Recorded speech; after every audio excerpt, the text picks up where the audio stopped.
few names in American criminal history evoke as much intrigue and infamy as Bonnie Parker and Clyde Barrow. Their brief but brutal reign of terror during the Great Depression carved their legacy into the annals of crime, transforming them into cultural legends. While their exploits have been romanticized over the decades, the truth of their violent spree is far darker than the silver screen has ever portrayed. The recent conflict exhibition at Moises Hall Museum sought to strip away the myth and expose the raw reality of their story, one that ended in a hail of bullets on a lonely Louisiana road in 1934. Among the many historical artifacts on display at the exhibition, spanning centuries of warfare and societal strife, was a chilling relic directly tied to their demise. A baby Colt slide-action lightning rifle, an instrument of death that played a pivotal role in their final moments, was loaned from the Scott collection. This weapon, once used for hunting large game, was one of 6 rifles issued to the Texas and Louisiana State Rangers in their carefully orchestrated ambush of Bonnie and Clyde. On the morning of May 23, 1934, that rifle, along with others, helped seal the fate of 2 of the most notorious outlaws of the era. The story of Bonnie and Clyde is not just about crime. It's about desperation, violence, and the harsh realities of post-World War I America. Both born into poverty, they were products of a struggling society, where the American dream seemed like a cruel joke to the working class. Bonnie Parker, a young woman with poetic aspirations, found herself shackled by an unfulfilling marriage and the bleak monotony of survival. Clyde Barrow, one of 7 children raised in the slums, had already begun his descent into a life of crime before their fateful meeting in 1930. Their love story, often glamorized, was anything but romantic. Clyde, hardened by prison brutality, had undergone a transformation that would turn him into a remorseless killer. During his incarceration for car theft, he endured repeated sexual assault, leading him to commit his first murder in an act of desperate self-defense. In a bid to escape his torment, he even resorted to self-mutilation, severing 2 of his toes in hopes of securing an early release. When parole was finally granted in 1932, Clyde emerged from prison a changed man, filled with rage and a thirst for vengeance. And Bonnie? She was drawn to his darkness, enticed by the adrenaline-fueled life of robbery and bloodshed. Their crime spree, initially fueled by small-scale thefts, quickly escalated into a series of brutal murders and high-profile heists. Law enforcement struggled to contain them as they cut a path of destruction across multiple states. Banks were looted, officers were slain, and innocent bystanders were left in their wake. The Bonnie and Clyde legend grew, aided by sensationalist media coverage and their own carefully crafted image as rebellious lovers on the run.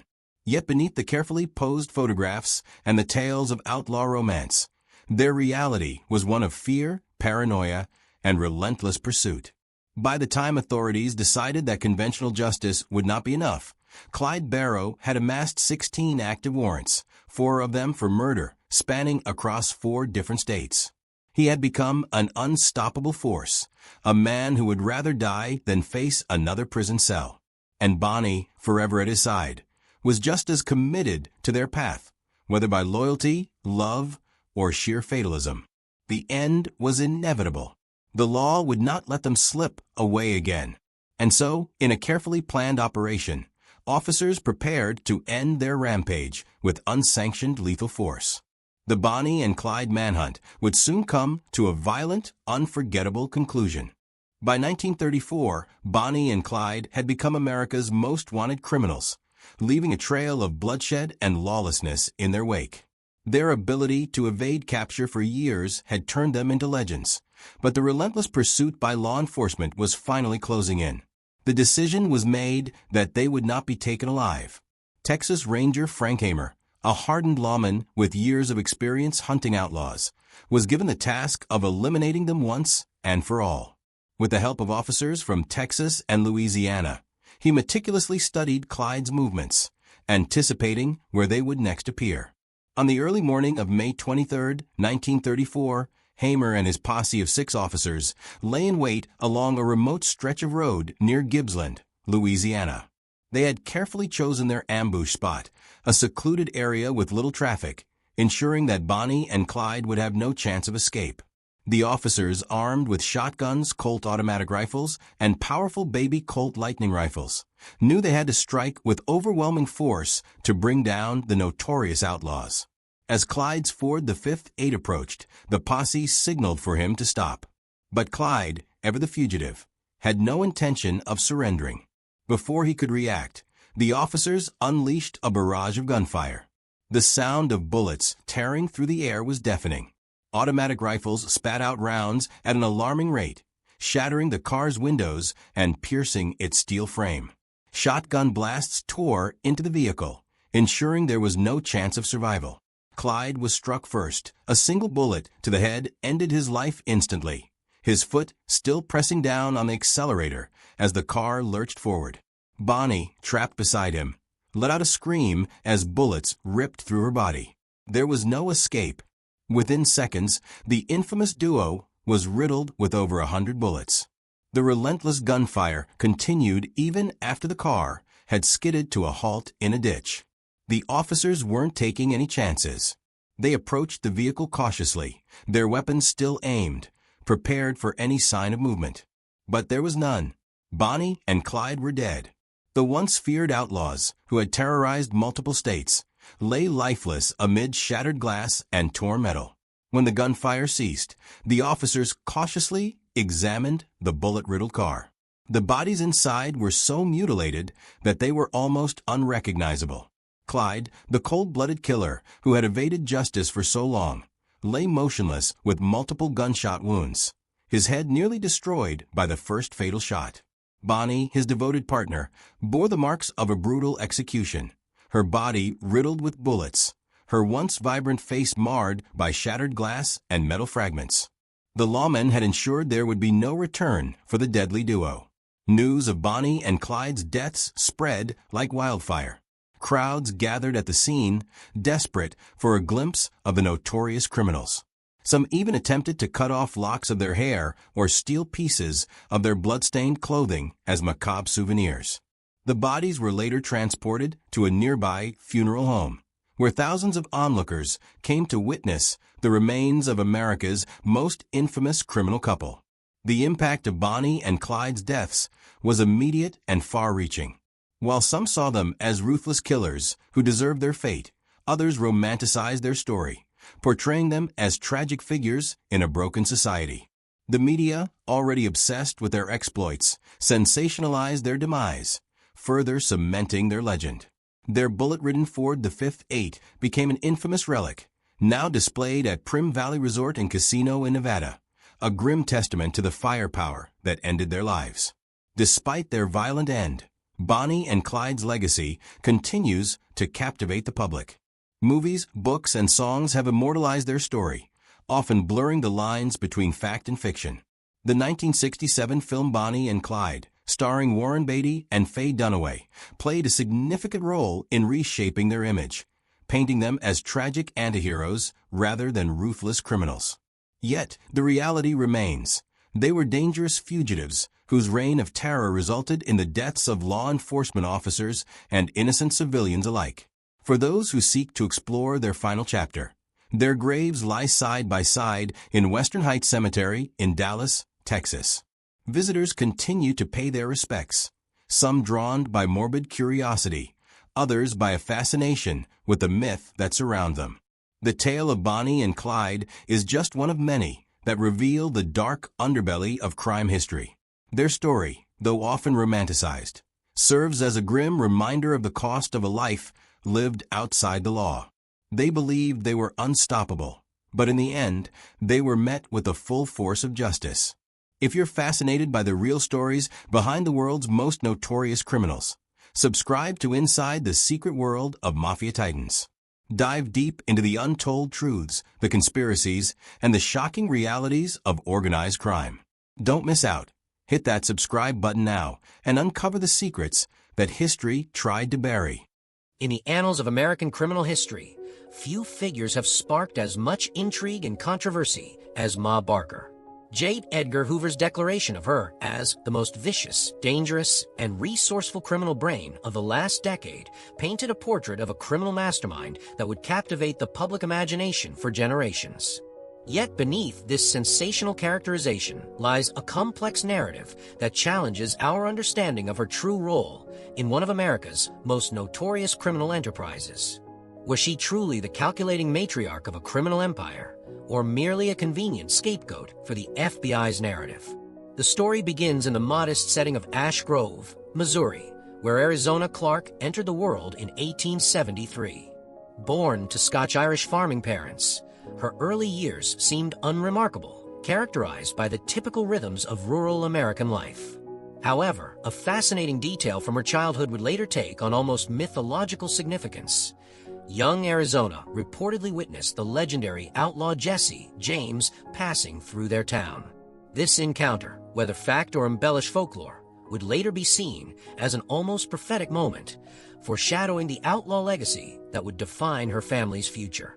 The image of James, a figure who straddled the line between folk hero and criminal, might have left an indelible impression on the young girl's understanding of justice, loyalty, and survival in America's rapidly changing landscape.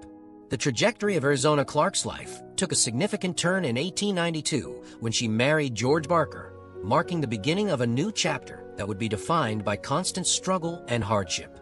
The couple's life together was far from the American dream they might have envisioned, as they found themselves trapped in a cycle of poverty that would follow them across state lines. Together, they brought 4 sons into the world: Herman, Lloyd, Arthur, and Fred. These boys, who would later become infamous in their own right, grew up watching their parents scrape by, moving from town to town across Missouri and Oklahoma in search of better opportunities. The constant relocations and financial instability would leave an indelible mark on the family's psyche, perhaps planting the seeds of desperation that would later bloom into full-fledged criminality. As the Barker boys grew older, their path toward criminality became increasingly clear, with Herman's arrest for highway robbery marking the family's first serious brush with the law. The brothers' association with the Central Park Gang signaled a deeper descent into organized crime, while their mother's response to their activities would later become the subject of much speculation. Ma Barker's infamous, quote, defending her son's behavior, "No good boy of mine would ever kill a man," would later be seen as either evidence of maternal denial or a calculated attempt to protect her criminal enterprise, depending on one's interpretation of her role. The family's criminal trajectory reached a tragic milestone in 1927 when Herman, facing capture by law enforcement, chose to end his life rather than face imprisonment. This devastating event, rather than serving as a wake-up call, seemed to push the remaining family members further into the criminal underworld. The formation of the Barker Karpis gang marked a new era in the family's criminal evolution.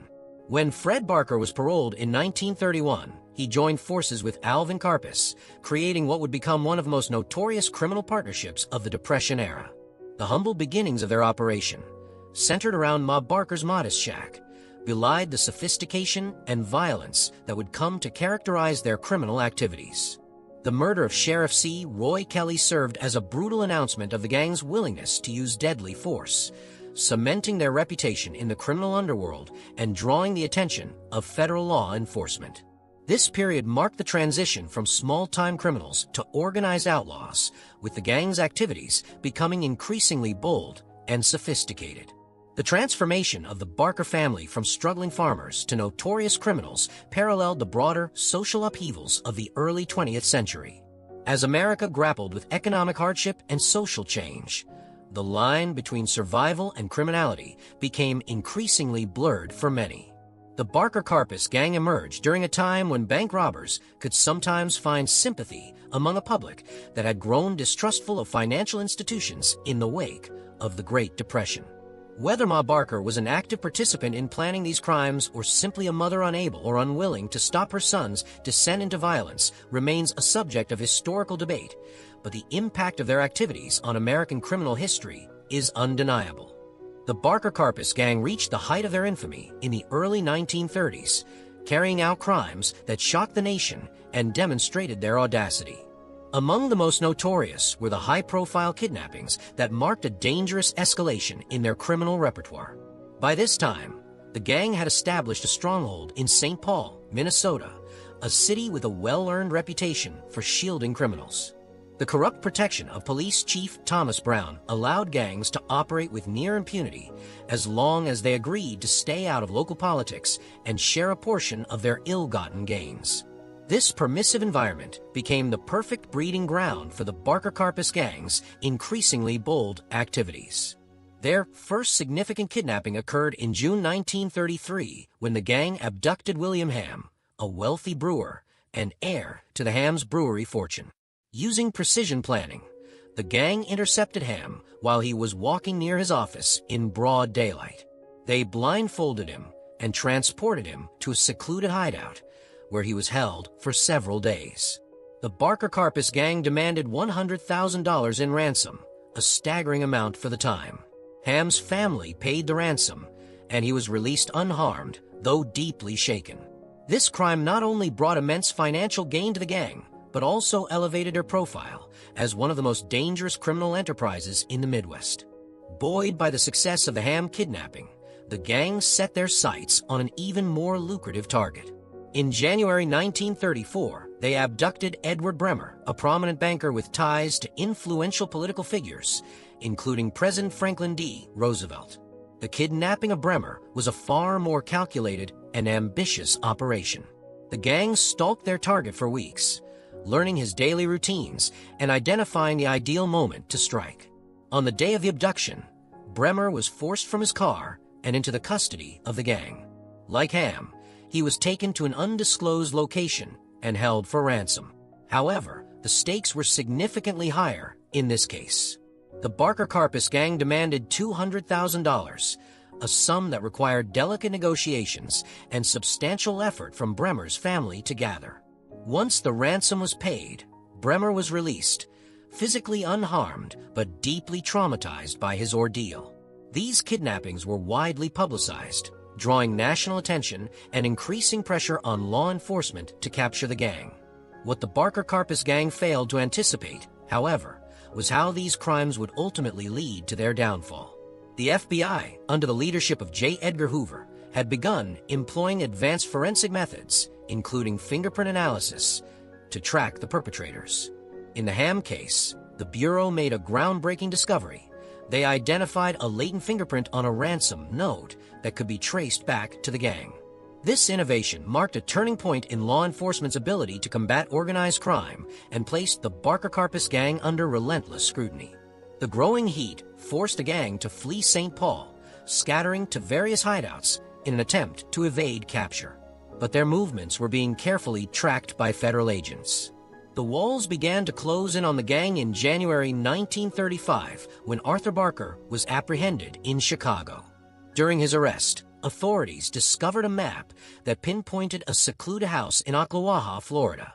Believing it to be the gang's hideout, the FBI quickly mobilized to investigate. On January 16, 1935, FBI agents surrounded the small lakeside house in the early morning hours.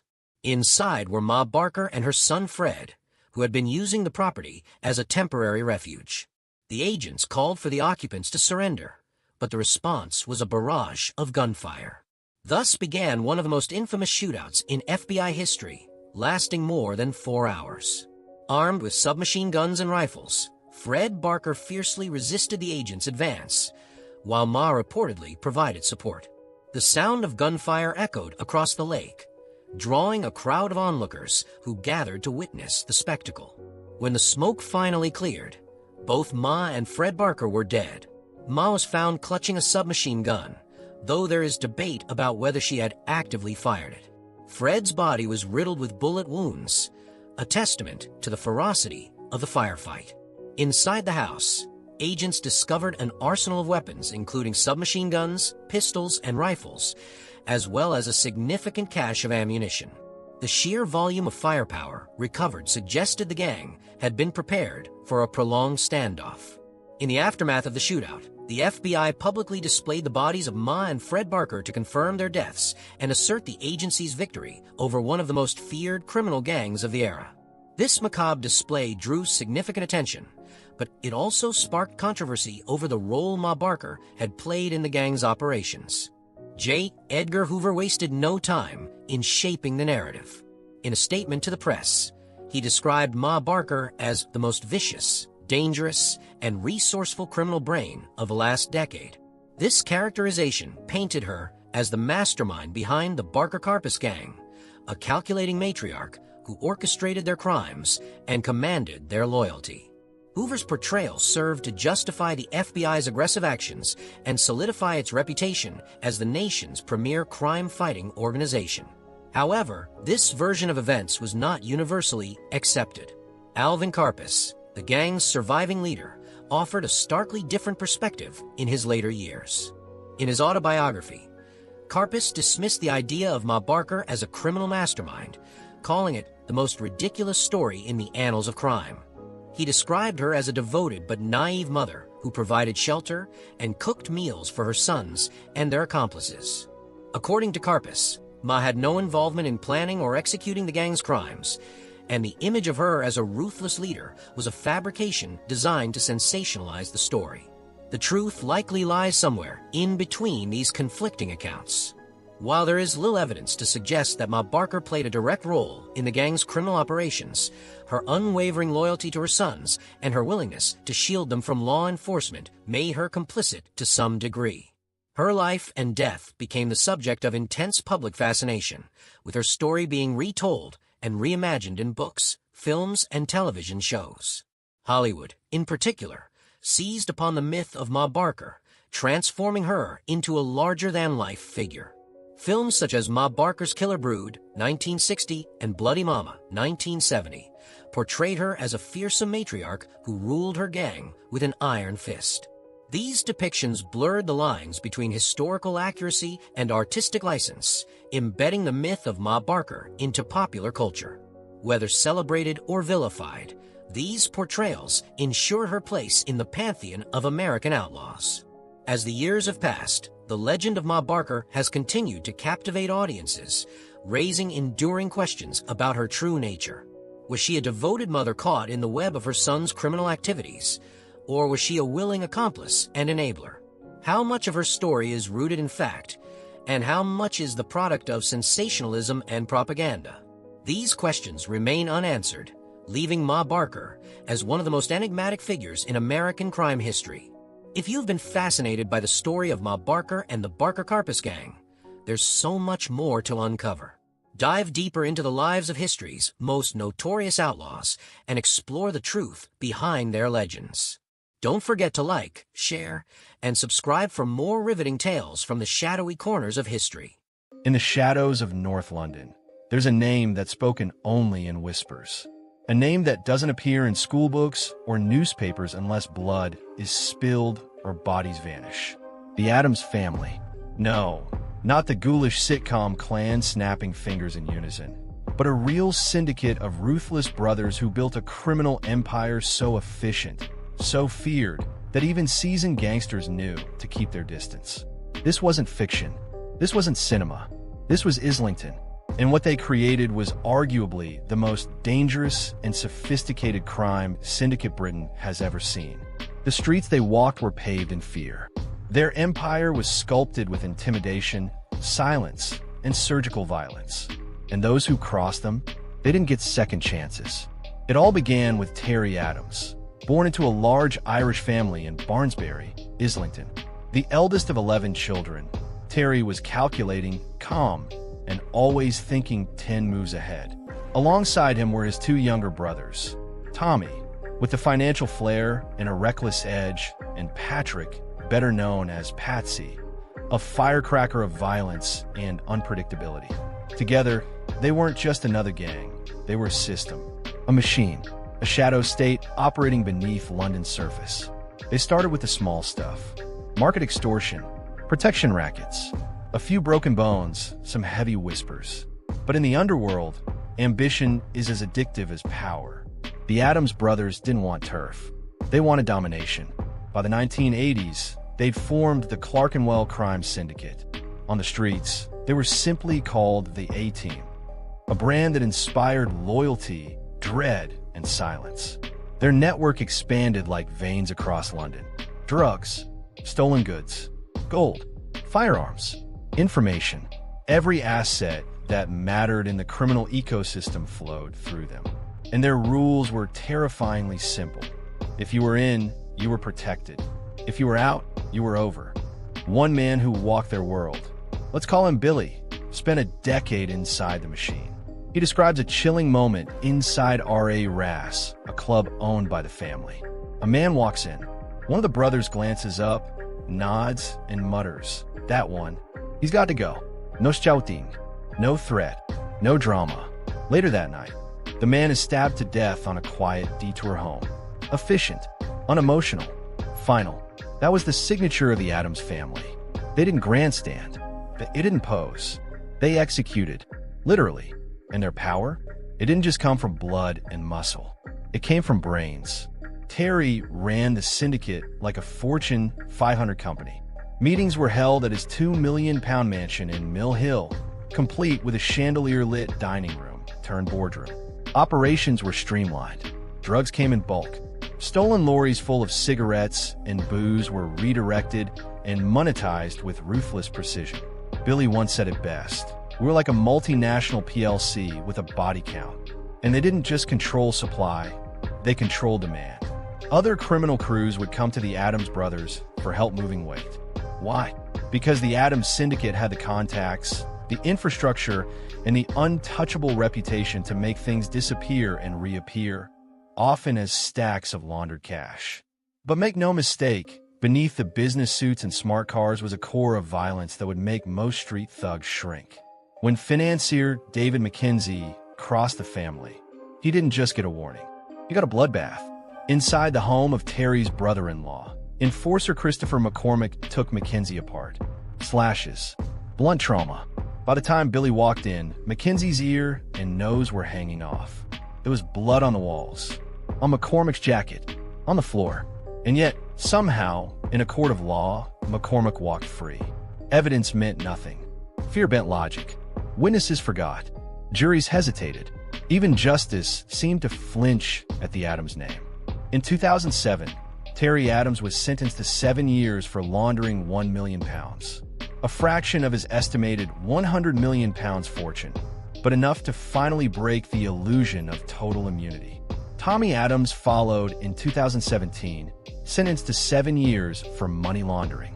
A year before that, Patsy Addams got 9 years for a shooting. One by one, the kings of the Clerkenwell syndicate were toppled. But the end wasn't clean. Terry's guilty plea came with a condition. Drop the charges against his wife, Ruth. Even as the empire crumbled, the family bond held tight. Blood, after all, ran thicker than concrete. Today, the once feared Terry Addams claims he's broke. He lives in a modest council flat in Bloomsbury and insists he's unemployed. Yet in 2017, he paid over £720,000 to avoid prison. In 2019, he settled a £50,000 court bill in hours. Authorities believe the real money never left. It simply moved further into the shadows. Tommy Addams keeps a lower profile. No interviews, no appearances. But law enforcement hasn't stopped watching. They know that Tommy, once dubbed the financial brain of the operation, is too smart to retire without a safety net. The A-Team may no longer rule the streets of London, but their name still carries weight. The air still tightens when it's mentioned in the wrong pub. The legacy lingers, an echo of a time when three brothers turned Islington into their personal kingdom and ran an underworld empire that would rival the Sicilian Cosa Nostra. Billy, the former insider, looks back with mixed emotions. It was the best time of my life, he admits. We were feared, but we were respected. If you stuck with them, they looked after you. Everyone got their share. There was loyalty. If you cut one, the others would bleed. But he also remembers the cost. The paranoia, the violence, the constant weight of knowing one misstep could make you vanish. I don't miss looking over my shoulder, he says now. I had my fill of money and mayhem. But peace? Peace is priceless. So, what happens when power fades? When the knives are sheathed and the voices go quiet? Maybe the Addams brothers are retired. Maybe they're not. But one thing is certain, London has never forgotten them, and neither has the underworld. The Addams family were never just criminals. They were architects of fear, engineers of silence, and legends in a city that has seen more than its share of ghosts. If you found this story fascinating, if you want more hidden truths, more legends of power and blood in the shadows, then subscribe to Inside the Secret World of Mafia Titans. Because the underworld never sleeps.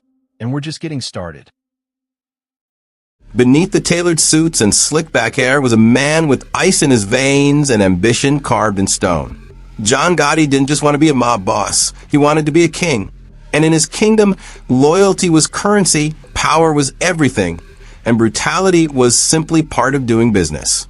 But before Gotti rose to rule the Gambino family, he had to deal with the man sitting at the top, Paul Castellano. Castellano, often seen more as a businessman than a street-tough gangster, ran the family like a CEO. That style clashed with Gotti's hands-on, blue-collar mindset. Tensions began to simmer when Gotti felt shortchanged, literally. He believed Castellano was pocketing too much from Gotti's hijacking operations at JFK Airport. It wasn't just greed that infuriated Gotti, it was disrespect. Then came the whispers. Rumors started swirling that Gotti was dabbling in heroin trafficking, an unforgivable sin in Castellano's rulebook. Paul had made it clear. Anyone dealing heroin would face death. But Gotti was already too deep. In 1983, the pressure hit a boiling point when Gotti's brother, Gene, and his close ally, Angelo Ruggiero, were caught moving heroin. The FBI's wiretaps captured damning conversations, and Castellano demanded to hear the tapes. Ruggiero refused. Suddenly, Castellano had Gotti cornered, and he made a threat. He would demote Gotti, strip him of his power, and exile him from the criminal empire he was trying to build. But John Gotti didn't take kindly to threats. Not from anyone, especially not from Castellano. By 1984, Castellano's reign was crumbling. The boss had been indicted under the RICO Act in connection to Roy DeMeo's violent crew. In 1985, another indictment dropped and paranoia set in. Castellano grew distant from the streets and deeper into his fortress in Staten Island, trusting only a tight circle. Gotti watched closely and saw opportunity. When Castellano began appointing acting bosses to run operations in his absence, Gotti was left out. That was all the confirmation he needed. Castellano no longer trusted him. The feud had reached its boiling point. So Gotti did what mobsters rarely dared. He conspired to kill the boss. Quietly, he assembled a team of trusted men who also felt Castellano was weakening the family. They called themselves the Fist, Frank DeChico, Joe Piney Armone, Sammy the Bull Gravano, and Robert DiBernardo. They weren't just angry, they were ready to act. Then on December 2nd, 1985, a turning point arrived. Aniello Dellacroce, Gotti's longtime mentor and the family's underboss, died of cancer. Gotti expected Castellano to pay his respects. He didn't. Not only did Castellano skip the wake, but within days, he elevated his driver, Thomas Bellotti, to the role of underboss, a move that many saw as pure insult. Castellano had dismissed tradition and loyalty in one swift move. Gotti's mind was made up. Castellano had to go. The plan was set in motion. On December 16, 1985, word came that Castellano would be dining at Spark Steakhouse in Manhattan. Gotti waited in a car nearby, watching the entrance. At exactly 5:26 p.m., Castellano stepped out of his black Lincoln with Bellotti at his side. In a flash, gunmen disguised in trench coats approached and opened fire. Castellano dropped to the sidewalk, riddled with bullets. Bellotti tried to escape, but it was over in seconds. No one tried to hide their involvement. This wasn't just a hit, it was a coup. With Castellano dead, Gotti became boss in everything but name. And just like that, the most feared man in organized crime had seized the throne in broad daylight. Once he wore the crown, Gotti wasted no time remaking the family in his image. Ruthless, sharp, and always dressed to impress, he promoted those who had stood by him. Chief among them was Sammy the Bull Gravano, who became consigliere and Gotti's right hand. Sammy didn't just offer loyalty, he delivered violence. Under Gotti's orders, he personally oversaw or carried out at least 19 murders. Together, they eliminated threats, solidified their rule, and made the Gambinos the most powerful crime family in America. But power comes at a price. In April 1986, Frank DeCicco, Gotti's trusted ally, was blown to pieces by a car bomb outside a Brooklyn social club. It was retaliation for Castellano's murder, orchestrated by the Lucchese family. DeCicco had been the real target that day, but everyone knew the bomb had Gotti's name on it. He had narrowly escaped death. By now, Gotti was no longer just a mob boss. He was a celebrity. He strutted down the streets of New York with swagger, his designer suits gleaming in the sun, flanked by bodyguards. The press dubbed him the Teflon Don after he beat multiple criminal charges, each time walking away clean. Jurors were either intimidated or bribed, and witnesses miraculously forgot what they saw. Gotti's aura was untouchable, but the FBI was watching, and they weren't giving up. In December 1990, the feds raided the Rave Night social club, Gotti's headquarters in Little Italy, and arrested both Gotti and Sammy Gravano on racketeering charges. The government had been bugging the club for months, collecting hours of damning conversations. But Gotti had a plan. He would blame everything, every murder, every order, on Sammy. Let the underboss take the fall. When the FBI played the tapes for Gravano, everything changed. On those tapes, Gotti was heard coldly discussing murders and belittling Sammy. The betrayal was too much. In a stunning move, Sammy flipped. He became the highest-ranking mobster ever to testify against his own boss. In court, Gravano confessed to 19 murders and implicated Gotti in nearly all of them. The fallout was catastrophic. Nearly 40 mobsters were indicted based on Gravano's testimony. The myth of the Teflon Don shattered in a federal courtroom. In April 1992, John Gotti was sentenced to life in prison without the possibility of parole. From a street thug in Queens to the most powerful mob boss in America, Gotti's rise was as dramatic as his fall. His ambition had no limits. His wrath had no mercy. And in the end, it wasn't bullets or betrayal on the streets that brought him down. It was a voice behind a closed door and the loyalty of a friend that cracked under pressure. And this was just the beginning. No one wore the mob crown with more swagger than John Gotti. He ruled the Gambino crime family with charm, calculation, and cold-blooded ruthlessness. But behind the flash of silk suits and media headlines was a man spiraling deeper into paranoia, surrounded by betrayal and hell-bent on staying in power, even if it meant destroying the very empire he had built. The fall of John Gotti wasn't just a collapse of one man's kingdom. It marked the twilight of the American Mafia's golden age. In 1986, Gotti had just solidified his rule. But like all empires built on blood and betrayal, his grip on power was fragile. That year, a seemingly minor assault case started to show cracks in his image. Romuald Picek, a truck driver, had accused Gotti of assault. But when the case finally went to trial, Picek suddenly forgot who attacked him. In the courtroom, he mumbled vague answers and claimed he couldn't remember a thing. The jury was stunned. So were the prosecutors.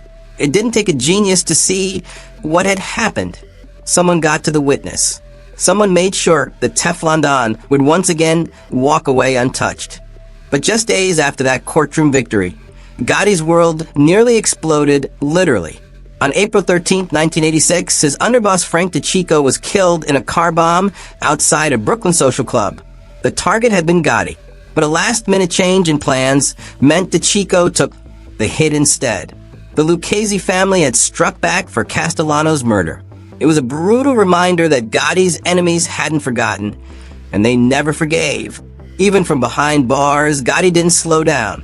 While briefly locked up during this volatile time, he orchestrated the murder of Robert DiBernardo, one of his own allies. The reason? Power. After DeCicco's death, the hierarchy within the Gambino family was shaky. Gotti wanted absolute control. DiBernardo, once part of the fist that helped Gotti rise, was now seen as a rival. A single word from Gotti sealed his fate. DiBernardo was taken out without hesitation. As his reach stretched deeper, Gotti realized he needed people around him he could control. Angelo Ruggiero, once a close confidant, had become a liability. His courtroom outbursts and sloppy behavior made him an embarrassment. Gotti pushed him aside. Joe Piney Armone, known for his loyalty and calm, was promoted to underboss. The machine kept moving, but not without consequences. In late 1986, the government launched a major racketeering trial against Gotti and his inner circle. The charges were serious. The courtroom was fortified. The evidence was strong. But Gotti had one more trick up his sleeve: control the jury. And that's exactly what happened. Juror George Pape, sitting quietly among 11 others, had already been bought. For a price of $60,000, Pape agreed to vote not guilty, no matter what evidence was presented. The result? On March 13, 1987, John Gotti was acquitted on all counts. The courtroom erupted in disbelief. The press once again labeled him the Teflon Don. Nothing could stick, but the truth eventually surfaced. In 1992, Pape was convicted of obstruction of justice. He admitted to selling his vote and was sentenced to 3 years. By then, though the damage had been done, Gotti had walked free once again with the world watching. Yet while the public saw a charming, untouchable crime boss inside the Gambino family, things were falling apart. Between 1986 and 1987, two of Gotti's most trusted men, Joe Piney Armone and Consigliere Joe Gallo, were both convicted. They were replaced, but the void in leadership was becoming harder to fill. Then came the long-running heroin case against Gene Gotti and Angelo Ruggiero. 2 trials, 2 mistrials. Once again, jury tampering was suspected. Gotti was playing chess, not checkers. But the walls were closing in. By 1989, Ruggiero was dying of cancer. And in a stunning twist of cold pragmatism, Gotti started to distance himself. The man he once called a brother had become expendable. Gotti even considered having him killed, afraid that desperation or resentment might lead Ruggiero to cooperate with authorities. Ultimately, he let him die alone, cut off from the family he once served. Paranoia became Gotti's constant companion. By January 1988, he had made the Rave Night Social Club in Little Italy his new command center. Despite warnings from his own people that the FBI might be listening, Gotti met there regularly, every week, holding court as if he were invincible. He laughed, he bragged, and most fatally he talked. Too much. The FBI, always watching, bugged the club with hidden microphones. They captured dozens of conversations, mob business, murders, betrayals, names. Gotti had become his own worst enemy. His hunger for attention had created a trail of evidence he couldn't erase. In 1989, a critical moment arrived. Fred Weiss, a former Staten Island businessman, was rumored to be cooperating with federal investigators. Gotti panicked. He couldn't afford another rat. So he sent a message. But instead of using Gambino men directly, Gotti contracted the hit out to the DeCavalcante family of New Jersey, keeping his own hands clean, at least in theory. Weiss was gunned down outside his girlfriend's house. To Gotti, it was just another loose end tied up. To the FBI, it was more blood on his hands. By now, Gotti's empire was more about fear than respect. He demanded total loyalty and punished betrayal with unrelenting brutality. Anyone who questioned his judgment, anyone who hesitated, was removed. The Gambino family was no longer a brotherhood, it was a dictatorship. In a move that shocked even longtime members, Gotti decided it was time to pass on the legacy. On December 24, 1988, he initiated his own son, John Gotti Jr., into the Gambino family. To avoid accusations of nepotism, Gotti had Gravano perform the ceremony. But the message was clear. This was now a dynasty. Within months, Gotti Jr. was promoted to capo regime. And by 1998, with his father imprisoned, he was believed to be acting boss. But the new prince wasn't ready for the weight of the crown. Gotti Jr. soon came under fire. Prosecutors accused him of extorting over $1 million from the famed Scores nightclub in Manhattan over 6 years. Tapes surfaced from prison, revealing phone calls between father and son. Gotti Sr. giving advice, Gotti Jr. seeking direction. The lines between business and family had blurred beyond recognition.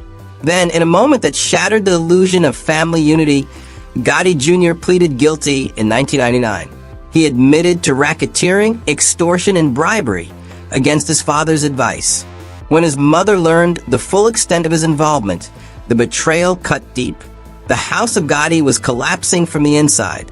And all the while, John Gotti Sr. sat in a cell in Marion, Illinois, isolated, defiant, and alone. He never flipped, never cooperated, never cut a deal. To the end, he clung to the code of omerta, even as the walls crumbled around him. But the cancer was eating him alive. For years, he refused treatment. His once powerful frame withered. The man who once ruled New York's underworld with an iron fist now shuffled through prison hallways, unseen and mostly forgotten. On June 10, 2002, John Gotti died in a federal prison hospital. There were no limousines, no screaming fans, no bodyguards at his side, just silence. With his death came the end of an era. The Gambino family, once the crown jewel of the American Mafia, fell into disarray. The FBI cracked down on the 5 families like never before. The code had been broken. The secrets had been exposed. And the myth of the untouchable mob boss buried alongside the Teflon Don. John Gotti's story is not just about power. It's about the price of keeping it. He climbed the ranks through force, outmaneuvered his enemies with charm, and ruled with fear. But in the end, it was his pride, his paranoia, and his need for control that destroyed everything he built. What does Gotti's legacy really teach us? Is it a warning about the seductive nature of power? Or a cautionary tale about loyalty in a world where betrayal is only a heartbeat away? If you found this deep dive into John Gotti's brutal empire eye-opening, don't forget to like, subscribe, and turn on notifications. This is Inside the Secret World of Mafia Titans, where we expose the darkness behind the legends. And let us know in the comments, was Gotti a visionary mob boss, or just another tyrant who flew too close to the sun?